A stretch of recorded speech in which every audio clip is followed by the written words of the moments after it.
Today, we're diving into the story of Quiksilver.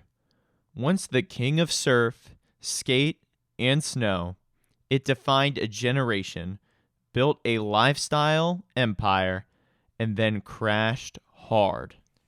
This is the story of how Quiksilver made billions and lost it all. The story begins in 1969 in Torquay, Australia, where surfers Alan Green and John Law created a new kind of surfwear.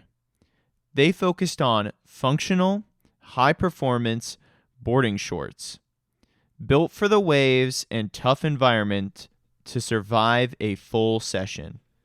They named the company Quiksilver, inspired by the old alchemical term for mercury, fluid and fast.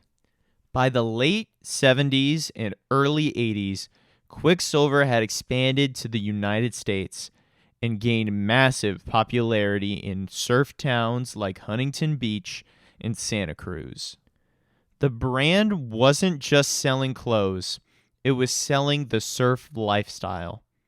Freedom, rebellion, and chasing the perfect wave. In the 1990s, Quiksilver exploded into a global powerhouse. It went beyond surf, sponsoring skateboards, snowboards, and even launching Roxy in 1990, a women's surfwear line that became a massive hit. At its peak, Quiksilver had flagship stores in over 90 countries, sponsored icons like Kelly Slater, Tony Hawk, and Travis Rice, and even hosted their own extreme sports events. In 2005, they made a huge move, acquiring ski and snowboard brand Rossignol for $560 million, hoping to dominate all seasons. But that's where things started to go downhill. The Rossignol acquisition turned out to be a major mistake. The snow sport market was shrinking, and Quiksilver sold the brand at a massive loss just 3 years later. Then came the 2008 financial crisis.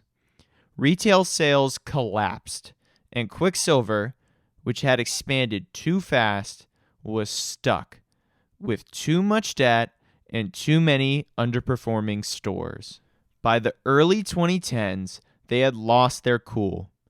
Competing skate and surf brands like Volcrum and VNCA were rising, and fast fashion chains like H&M and Zara were undercutting prices. In 2015, Quiksilver filed for Chapter 11 bankruptcy in the U.S. Their stock, once trading at over $15 a share, had fallen below 10 cents. After bankruptcy, Quiksilver restructured under a new company called Boardriders Inc., which also acquired Billabong, RVCA, and DC Shoes in the following years. But in 2023, Athletic Brands Group, the same company behind the revival of brands like Reebok and Forever 21, acquired Boardriders. While Quiksilver still exists today, mostly online or in outlet stores, it's no longer the youth-dominated cultural force it once was. The iconic surf brand that once ruled the boardwalk is now just another logo under a retail conglomerate. Quiksilver taught the world how to surf, skate, and snowboard in style. But like a wave, its rise was powerful, and its crash was inevitable.